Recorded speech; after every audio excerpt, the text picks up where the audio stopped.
Hi friends, எல்லோரும் எப்படி இருக்கீங்க? நல்லா இருப்பீங்க. பேசும் பாவைகள்லேருந்து உங்கள் நித்யா ராஜேந்திரன். ஃப்ரெண்ட்ஸ், ஒரு விஷயம் புதுசெல்லாம் இல்லை, பழைய விஷயம்தான். ஆனால் அதை நமக்கு கொண்டு சேர்த்துறதுக்கு ஒரு வேலை செய்கிறாங்க பார்த்தீங்களா? அதை பற்றி தான் உங்ககிட்ட நான் சொல்லணும்னு நினச்சேன். ஒரு தொழில் ஆரம்பிக்கிறோம் அப்படின்னு வச்சுக்கோங்க. அதை நம்ம என்ன சொல்லுவோங்கன்னா ஸ்டார்ட் அப் அப்படின்னு சொல்லுவாங்க. ஸ்டார்ட் அப் ஆரம்பிச்சிருக்கான். இப்போ எங்கேயாவது நீங்கள் ஒரு வீட்டுக்கு போகிறீங்க, அந்த வீட்டில் இருக்க குழந்தைங்கள பற்றி விசாரிக்கிறீங்கன்னு வச்சுக்கோங்க. பையன் எங்கே காணோம், வேலைக்கு சேர்ந்துட்டானா, பொண்ணு என்ன பண்ணுறா அப்படியெல்லாம் கேட்டிங்கன்னா அவங்க சொல்லுவாங்க, இல்லை என் பையன் வேலைக்கு போகிற ஐடியாவில் இல்லை, அவன் ஒரு புது ஸ்டார்ட் அப் ஆரம்பிக்கிறான், அந்த பிஸ்னஸில் ரொம்ப கவனமாக இருக்கான், நிறையா அவனுக்கு அதில் வேலை இருக்கிறதுனால என் பையன் பிஸியாக இருக்கான், அந்த மாதிரிலாம் சொல்லுவாங்க. அப்போது அந்த ஸ்டார்ட் அப் அப்படின்னு சொன்னால் என்ன அப்படின்னா, புதுசாக ஒரு விஷயத்தை ஆரம்பிக்கிறத ஸ்டார்ட் அப் அப்படின்னு சொல்கிறது. சரிங்களா? அது பிஸ்னஸாக இருக்கலாம். இப்போது ஏதாவது இப்போ நீங்கள் யூடியூப் சேனல் ஆரம்பிக்கிறீங்கன்னா கூட அது புது ஸ்டார்ட் அப் நான் ஆரம்பிக்கிறேன் அப்படின்னு சொல்லிக்கலாம். என்னன்னு சொல்கிறக்கு விருப்பம் இல்லைன்னா கூட ஸ்டார்ட் அப் அப்படின்னு சொல்லிக்கிறேன். இது இப்போது கோயில்களுக்கு, சரிங்களா, அவங்க ஒரு பிஸ்னஸ் ஆரம்பிக்கிறாங்க. என்ன மாதிரி பிஸ்னஸ் அப்படின்னா, முதல்ல நம்ம தமிழ்நாட்டில் ஏகப்பட்ட பிஸ்னஸ் சூப்பராக ஓடிட்டுருக்கு. சரிங்களா? இது புது கேரளா ஸ்டார்ட் அப். நீங்கள் கண்டிப்பாக உங்களுக்கு எல்லாத்துக்குமே வந்திருக்கும் அந்த கிளிப்பிங்ஸை. முதல்ல உங்களுக்கு தெரியும், பைரவர் கோயில் ஒன்று ஆரம்பித்தாங்க. அப்புறம் குபேரர் கோயில் ஒன்று ஆரம்பித்தாங்க. அதெல்லாம் பார்த்திங்கன்னா கொஞ்ச நாள் ஆச்சு. அதெல்லாம் ஒரு 1.5 வருஷம் 2 வருஷம் இருக்கும்னு நினைக்கிறேன். சீரியல் ஆக்டர்ஸ் எல்லாம் கூட்டிகிட்டு எப்படிங்கிறீங்க, ஒரே காரில் அள்ளி போட்டுட்டு இந்த நம்ம கோயிலுக்கு போனதும் நமக்கு அங்கே இருக்கிற பூசாரி திண்ணூறு வச்சுடுவார் தெரியுமா? ஒவ்வொரு கோயிலும் நம்ம எடுத்து வச்சுப்போம். ஒவ்வொரு கோயிலில் பூசாரியை இப்படி இப்படி வச்சுடுவார். அந்த மாதிரி ஒரு 7-8 ஆக்ட்ரஸை கூட்டிகிட்டு இந்த திண்ணூரை இப்படி இப்படி இப்படி வைக்கிறாங்க. அந்த கை அச்சு கூட ஒரே மாதிரி இருக்கும், எல்லாம் நெத்தியில. ஒரே நாள் ஒரே திண்ணூறு வச்சுட்டு ஒரே ஃப்ரேம் செட் பண்ணி அவங்க எல்லாரும் பேசுவாங்க. நான் இந்த கோயிலுக்கு வந்தேன், எனக்கு இது நடந்தது, அது நடந்தது, அப்படி நடந்தது, இப்படி நடந்ததுன்னு சொல்லி பேசுவாங்க. ஆனால் அந்த ஒரே நாளில் போட மாட்டாங்க. இந்த வாரம் போடுவாங்க, அடுத்த வாரம் அவர் கூட வந்தவரோட இது அடுத்த வாரம் போடுவாங்க, அதுக்கு அடுத்த வாரம் போடுவாங்க. அந்த மாதிரி ஒரு 10 வாரத்துக்கு இவங்க ஒரு 10 பேர்த்த கூப்பிட்டுட்டு லைனாக எடுத்து போட்டுருவாங்க. அது அந்த ஒரு நாள் வந்தாங்க பார்த்தீங்களா, அதுக்கு பணம் வாங்கிட்டு அவங்க போயிடுவாங்க. அவங்கெல்லாம் வந்தாங்க, அது நடந்தது, இது நடந்தது, எனக்கு கோயில் அப்படி இப்படி பண்ணிச்சு அப்படின்னு சொல்லும்போது சில வார்த்தைகளை சொல்லுவாங்க. கடனடைய, பணம் செழிக்க, பணம் கொழிக்க, ஐஸ்வர்யம் பெருக, அந்த மாதிரி எல்லாம் அதுக்கு சொல்லுவாங்க. அதெல்லாம் சொல்கிறப்போ மக்கள் அதையெல்லாம் கேட்டுட்டு மக்கள் அந்த கோயிலுக்கு போக ஆரம்பிச்சிருவாங்க. அதுக்கப்புறம் கூட்டம் பார்த்திங்கன்னா ஏதாவது ஒரு நாள் சொல்லுவாங்க. இந்த நாளில் இது செஞ்சால் இப்படி நடக்கும், இந்த பூஜை வச்சா அப்படி நடக்கும், அந்த பூஜை வச்சா இப்படி நடக்கும்னு. அதுக்கு மக்கள் கூட்டம் எப்படி போகுது அப்படின்னா, ஒரு இன்ஸ்டாகிராமில் ஒருத்தர் வீடியோ எடுத்திருந்தார்.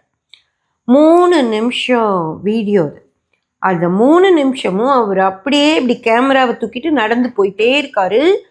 லைனு ஆப்போசிட்டில் லைன் போயிட்டே இருக்கு. 3 நிமிஷம் அப்படின்னா எவ்வளோ தூரம் நடந்து போகலாமோ அவ்வளவு தூரத்துக்கும் அப்படியே ஒருத்தர் இப்படி பிடிச்சிக்கிட்டு நிற்கிறாங்க. அவ்வளோ க்யூ, குழந்தைங்கெல்லாம் இருக்குது, வயசானவங்க இருக்காங்க, எல்லாரும் இருக்காங்க. அந்த க்யூவில் நிறைய லேடிஸ் தான் கண்ணுக்கு தெரியுறாங்க. அப்படி ஒரு க்யூ நிற்கிது. அப்புறம் அந்த வீடியோ எடுத்துகிட்டு இருக்கவர் கூடயே ஓடுறாங்க. அந்த க்யூவோட கடைசியில் போய் நிற்கிறதுக்காக நிறைய பேர் ஓடிட்டுருக்காங்க. அங்கே இந்த வேர்க்கடலை, மாங்காய், டீ எல்லாம் அந்த லைன்லேயே விற்கிறாங்க. நல்லது தான், அந்த வியாபாரிகளுக்கெல்லாம் நல்ல வியாபாரம் ஆகுது, அவங்க விற்கிறாங்க. சந்தோஷமாக இருந்துச்சு அது பார்க்குறக்கு, அந்த வியாபாரிகளை பார்க்குறக்கு. அவ்வளவு பேர் கோயிலுக்கு போகிறதுக்கு நிற்கிறாங்க. அத்தனை பேரும் கோயிலுக்குள்ளே போக முடியுமான்னு கூட தெரியல. இப்படி போய் லைன் அப்படியே திரும்பி வெளியே வந்துடும். அதில் யாராவது எக்ஸ்ட்ராவாக பேசுவாங்கல்ல, எனக்கு இது நடக்கணுங்க, அது நடக்கணுங்க அப்படின்னு. அவங்கள கூப்பிட்டு உட்கார வச்சு ஒரு 30,000 ரூபாங்க, இந்த இது பண்ணிங்கன்னா உங்களுக்கு எல்லா பிரச்சனையும் தீர்ந்துருமா. ஐயோ 30,000மா, அதுவும் அவ்வளோலாம் என்னால் பண்ண முடியாதுங்க, நான் பார்த்துக்கிறேன் கிளம்புவாங்கள்ல. அவங்கள பிடிச்சி உட்கார வச்சு, இல்லைங்க அது வந்து இந்த இதுக்கு இப்படி செய்ய அப்படி, ஆனால் உங்களுக்கு அவ்வளோ பிரச்சனை இல்லைல்ல, நீங்கள் இது பண்ணால் போதும்ல, அதில் அப்படியே நான் கம்மி பண்ணி 6,000 ரூபாய்க்கு உங்களுக்கு முடிச்சு கொடுக்குறேங்க அப்படின்னு சொல்லுவாங்க. 30,000 கேட்டாங்க. சரி 6 இருந்தால் பரவாயில்லல்ல, சரி செஞ்சுருவோம் அப்படின்னு சொல்லிட்டு 6,000 ரூபாய்க்கு ஒரு பூஜை வச்சுட்டு வந்துடுறது ஃப்ரெண்ட்ஸ். ஓகேங்களா? அந்த மாதிரி இந்த கோயில்களில் வசூல் அப்படிங்கிறதே அதுதான் பண்ணிகிட்ருக்காங்க. அந்த மாதிரி பைரவர் கோயில், குபேரர் கோயில் அப்படின்னு போச்சா. அதுக்கப்புறம் அந்த ஆட்ஸ் எல்லாம் இப்போ வருதா அப்படின்னு சொல்லி பார்த்தீங்கன்னா ஒன்றுமே வராது. இது என்னன்னு உங்களுக்கு சொல்கிறேன். இந்த திருப்பூர் பக்கத்தில் தேங்காய் சித்தர்னா கூட அதுக்கு ஒரு பதிவு போட்டிருக்கேன். அதுலேயே நான் சொன்னதே அதுதான். நிறைய இன்ஃப்ளூயன்ஸ் இந்த யூடியூப்பில் சின்ன சின்ன குட்டி குட்டி சேனல் வச்சுட்ருக்கிற இன்ஃப்ளூயன்ஸ்ன்னு சொல்லுவாங்க அவங்கள. அவங்க வந்து அவங்க என்ன அந்த கோயில்காரங்க என்ன எழுதி கொடுக்குறாங்களோ அதை அப்படியே படிப்பாங்க. முடிஞ்சால் அவங்க போய் அங்கே வீடியோ எடுப்பாங்க. அப்படி இல்லைன்னா அவங்களே கிளிப்பிங்ஸ் கொடுப்பாங்க. இந்த வீடியோவில் இதை பேசி உன் சேனலில் போட்டு அதுக்கு இவ்வளோ பணம் அப்படின்னு சொல்லி கொடுத்துருவாங்க. அந்த ஒரு 10-11 பேர் அந்த தேங்காய் சுத்துற இது போட்டிருந்தேன்ல, அந்த தேங்காய் சித்தர் கோயிலுக்கு ஒரே மாதிரி போடுவாங்க. அவங்க கோயிலில் என்னென்ன இருக்குது, என்னென்ன நடக்குது, பெரிய பெரிய விஐபிஸ் வர்றாங்க, செலிப்ரிட்டிஸ் வர்றாங்க, இந்த நேரத்தில் இப்படி நடக்கும், நீங்கள்லாம் வந்தீங்கன்னா அந்த ஐஸ்வர்யம் கொட்டும், பணம் கொளிக்கும், அப்படி கடன் அடையும் அப்படின்னு சொல்லி போடுவாங்க. ஆரோக்கியம் கூடும் அப்படின்ட்டு போடுவாங்க. சரிங்களா? அந்த மாதிரி இந்த தேங்காய் சித்தர் கோயிலுக்கும் போட்டாங்க. நான் அதுலேயே சொல்லியிருந்தேன், ஒரு கூரை வீடு தான் முதல்ல இருந்துச்சு. அது அப்படியே ஷீட் வீடாக மாறி இப்போ பெரிய காங்கிரீட்டு இதாக மாறிடுச்சு. அவ்வளோ பேர் போகிறாங்க, அங்கே பணம் கொடுக்குறாங்க. ஒரு சிஸ்டர், நம்ம சகோதரி ஒருத்தங்க, அம்மா நீங்கள் சொன்னதுக்கு ரொம்ப சந்தோஷம், இங்கே இப்படியெல்லாம் நடக்குது, நாங்கள் பார்த்துட்ருக்கோம், பக்கத்தில் தான் இருக்கோம், நாங்கள் பார்த்துட்ருக்கோன்னு கூட நமக்கு இது அனுப்பி நான் அந்த பதிவு கூட உங்களுக்கு போட்டிருந்தேன். ஓகேங்களா? அந்த மாதிரி அந்த கோயிலை ப்ரமோட் பண்ணுறக்கு பண்ணிகிட்டு இருந்தாங்கல்ல. இப்போ ஏதாவது வருதா பாருங்க. இப்போது அந்த கோயில் ஆரம்பித்த உடனே ஒரு 10 பேர் வீடியோ போடுறாங்க. ஆனால் இப்போ இவ்வளோ நாள் ஆச்சு இல்லை, ஏதாவது வீடியோ உங்களுக்கு வருதான்னு பாருங்கள். அந்த தேங்காய் சித்தர் பற்றி சொல்லி ஒரு வீடியோவாவது வருதான்னு பாருங்கள். ஏன் வர்றதில்லைன்னா, நிறைய மக்கள் போக ஆரம்பிச்சிட்டாங்க. மாத வருமானம் இவ்வளோ வரணும் அப்படின்னு வச்சுருப்பாங்கல்ல, அதை அவங்க ரீச் பண்ணிட்டாங்க. சரியா? இன்னும் எதுக்கு செலவு பண்ணணும்? திரும்பி இவங்களையெல்லாம் கூப்பிட்டு பணம் கொடுத்து அவங்களெல்லாம் திரும்பி பேச வச்சு எதுக்கு பண்ணணும்? நல்ல கூட்டம் போயிட்டுருக்கு, அவங்களுக்கு எவ்வளோ வரணும்னு நினைக்கிறாங்களோ அது வந்துட்டுருக்கனால அவங்க அதை இப்போ யாரையும் கூப்பிட்றதில்ல, வீடியோ போடுறதில்ல. ஒரு வேளை அப்போ அவங்க ஒரு டார்கெட் வச்சுருப்பாங்கல்ல, இவ்வளோ ஏர்ன் பண்ணணும் அப்படின்ட்டு, அந்த அளவுக்கு கம்மியாச்சுன்னு வச்சுக்கோங்களேன், திரும்பியும் இவங்களை கூப்பிட்டு கொஞ்சம் பணம் கொடுத்து போட்டாங்கன்னா திரும்பியும் மக்கள் போக ஆரம்பிப்பாங்க. அதுக்கப்புறம் அந்த மக்கள் வேகம் குறையிற வரைக்கும் அவங்க இந்த வீடியோவும் வராது. ஓகேங்களா? இப்போது ரெகுலராக போய் நான் அந்த கோயிலுக்கு போனேன், எனக்கு அந்த கோயில் இதெல்லாம் பார்த்தேன்னு சொல்லி போடுறவங்க யாராவது இருந்தால் நடுவில் எல்லாம் வீடியோஸ் வரும். அப்படி ஒன்றும் வராது. இது வந்து அந்த இன்ஃப்ளூயன்சர்ஸ் வச்சு அவங்க அந்த ஸ்டார்ட் அப்பை விளம்பரப்படுத்தி அதுக்கான வருமானத்தை அவங்க சம்பாதிச்சிட்ருக்காங்க அப்படின்னு அர்த்தம். அந்த வகையில் பார்த்தோம் அப்படின்னா, இப்போ புதுசாக குட்டி சாத்தான் கோவில் அப்படின்னு சொல்லி கடன் ஆட் வருது ஃப்ரெண்ட்ஸ். ஓகேங்களா? எல்லா இன்ஃப்ளூயன்சருக்கும் ஒரே மாதிரி செலிப்ரிட்டிஸ் வர்றாங்க, குருதி பூஜை நடக்குது, அந்த மாதிரி உங்களுக்கு அது நான் போடுறேன் ஃப்ரெண்ட்ஸ், கேளுங்க. ஒரு 4-5 பேர் அந்த கோயிலை பற்றி போட்டிருக்காங்க. எல்லாமே ஒரே மாதிரி தான் இருக்கும். கொஞ்சம் டைம் ஆகும், இருந்தாலும் கேளுங்க. நான் ஒன்று போட்ட போதுன்னு நினச்சேன், ஆனால் நிறையா அப்படி இருந்தால் எப்படி இருக்குன்னு, அது எப்படி ஒரே மாதிரி பேசுகிறாங்கன்னு கேளுங்க.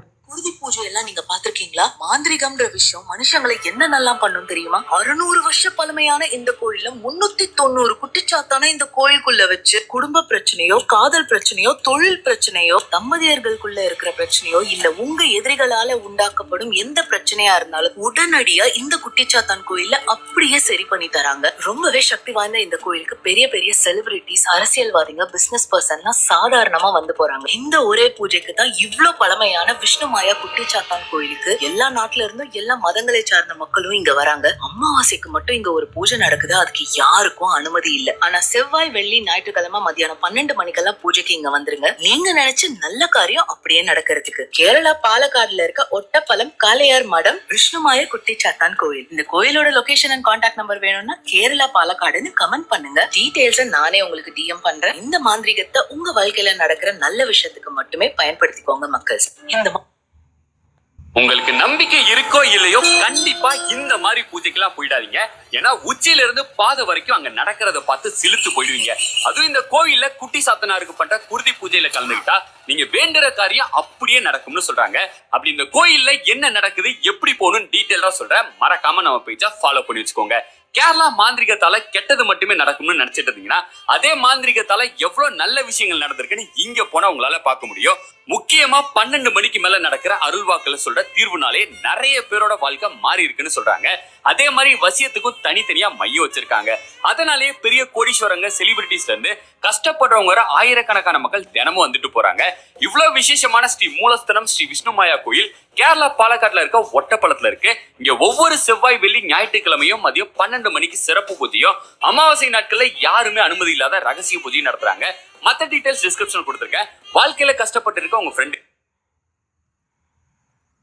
மாந்திரிகம்னு சொன்னாலே நம்ம ஞாபகத்துக்கு வர்றது கேரளா தான். நம்மள பல பேர் மாந்திரிக பூஜை, குட்டிச்சத்தனை வச்சு வழி பெறுவதனாலே பயப்படுறோம். ஆனா கேரளா பாலக்காட்டுல குட்டிச்சத்தனுக்கு பெரிய கோவில் கட்டி மாந்திரியத்துக்கு நிறைய பூஜைகள் பண்றாங்க.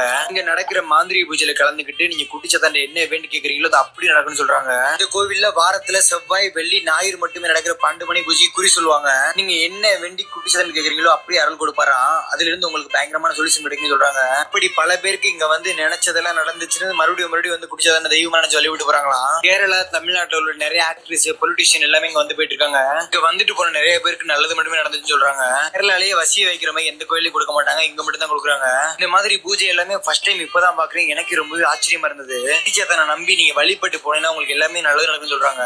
600 வருடம் பழமையான கோவில் இது. அமாவாசை அன்னைக்கு இந்த கோவிலை சாத்திட்டு ரகசிய பூஜை நடத்துவாங்களா, அது பக்தர்கள் கண்டுதில்லைன்னு சொல்றாங்க. தொழில் பிரச்சனை, குடும்ப பிரச்சனை, கடன் பிரச்சனை உள்ளவங்களுக்கு அந்த மறக்காம இந்த வீடியோ ஷேர் பண்ணிருங்க. இந்த கோவில் பாலக்காடுல ஒட்டப்பாலம்ல தான் இருக்கு. ஃப்ரெண்ட்ஸ், இன்னும் 6 வீடியோ இருக்குது. அது 6ம் ப்ளே பண்ணாலும் இதே மாதிரி தான் வரும். இதில் என்ன பேசியிருக்காங்களோ அந்த 3மே ஒரே மாதிரி இருந்தது அவங்களுக்கு. அதே மாதிரி தான் இன்னும் இருக்கிற வீடியோஸும் இதே கண்டென்ட்டே தான் பேசியிருப்பாங்க. இப்போது எம் மாதிரி ஆளுகளுக்கெல்லாம் இப்படி பேசவே தெரியாது. நாங்களாம் அப்படி தான் பேசுவேன். இந்த மாதிரி கரெக்டாக சென்டென்ஸ் பை சென்டென்ஸ் கரெக்டாக எடிட் பண்ணி அப்படி போட்டிருக்காங்க. ஓகேங்களா? இதெல்லாம் என்னன்னா இப்போ மட்டும்தான் வரும். இன்னும் இந்த ஒரு மாதம் அந்த கூட்டம் சேர்ற வரைக்கும் இவங்களுக்கெல்லாம் பணம் கொடுத்து பேச சொல்லி போட்டுருவாங்க. ஆனால் அதுக்கப்புறம் வரவே வராது. அதுக்கப்புறம் எப்பாவது கூட்டம் குறையும் இல்லை கோயில். ஆனால் கூட்டம் குறையாது. நம்ம மக்கள் தான் இது நடக்கும் அது நடக்கும், குருதி பூஜையில் கலந்துக்கங்கன்னு சொன்னால் எல்லாரும் கிளம்பிடுறோமே. அதனால அங்கே கூட்டம் குறையாது. அப்புறம் இவங்களுக்கு பணம் கொடுக்க வேண்டியும் வராது. ஓகேங்களா? அந்த மாதிரி இப்போ இது கேரளா ஒரு ஸ்டார்ட் அப் கம்பெனியை ஸ்டார்ட் பண்ணி ஜக்கன் ஜோதியாக சூப்பராக நடத்தி நல்ல வருமானம் பார்த்து லாபம் அடைஞ்சு அந்த மாதிரி ஒரு பிஸ்னஸ் பண்ணால் எப்படி பண்ணணுமோ அதே மாதிரி பக்காவாக இன்னைக்கு பண்ண ஆரம்பிச்சிட்டாங்க. ஒரு இதுவும் நடக்காது.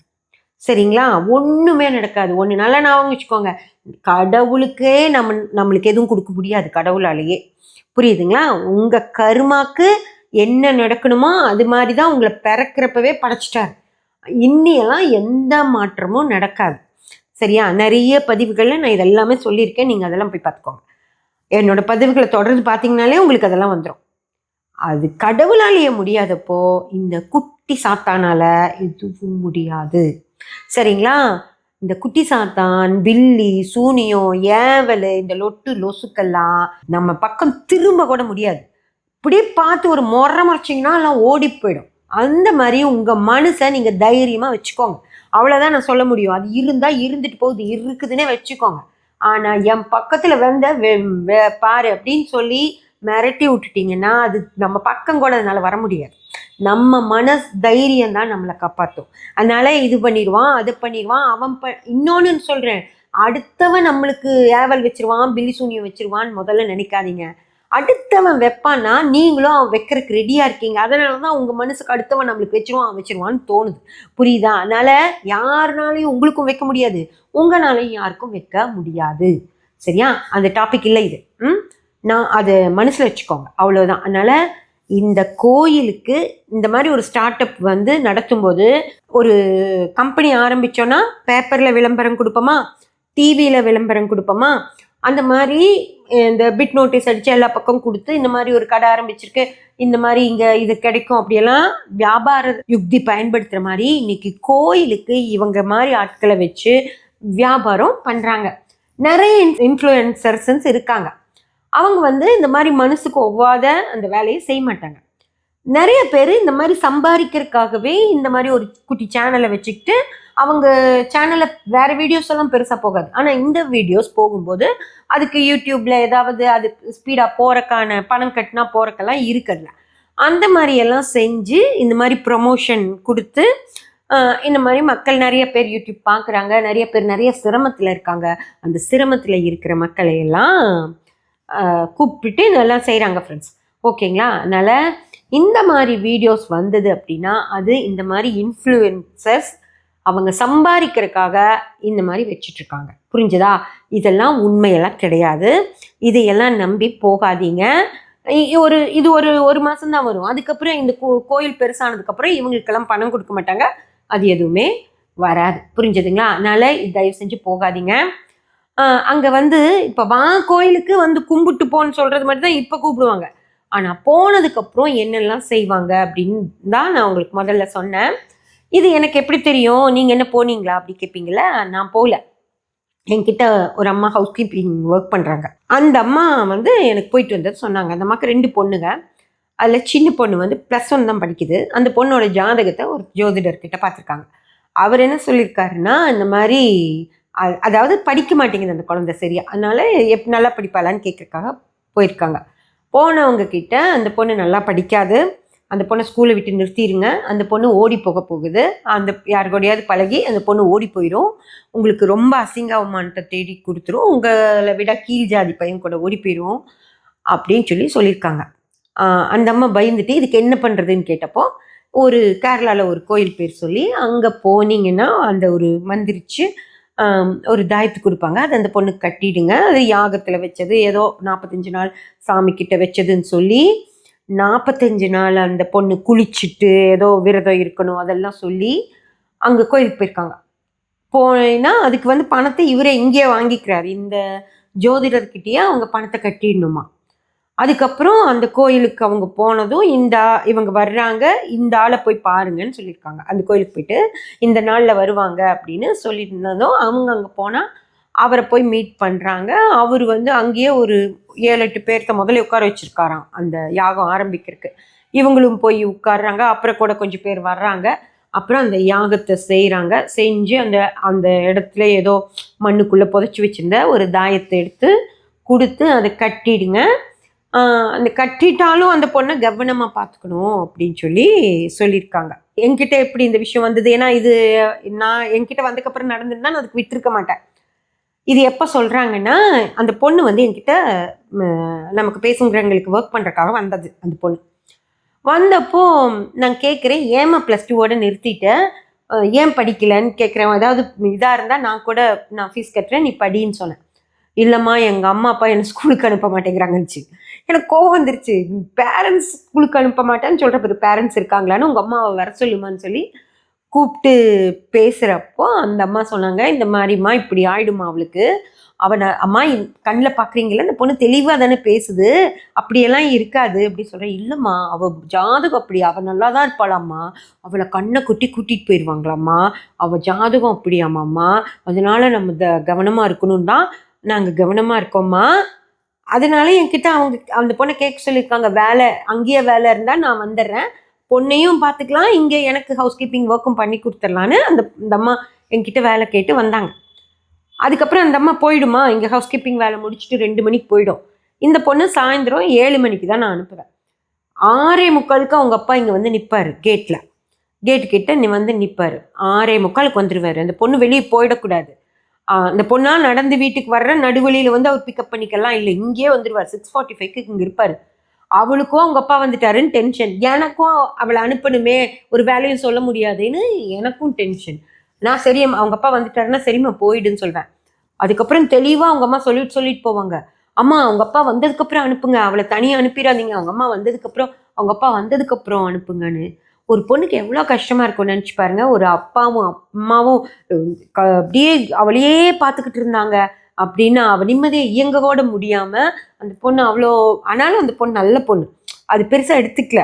அவளே புரிஞ்சுக்கிட்டா போல, அவள் ஜாதகத்தினால தான் ஓடி போயிடுவோன்ட்டு அவளே புரிஞ்சுக்கிட்டனால அவங்க அப்பா அம்மாவை தப்பாக நினைக்கல.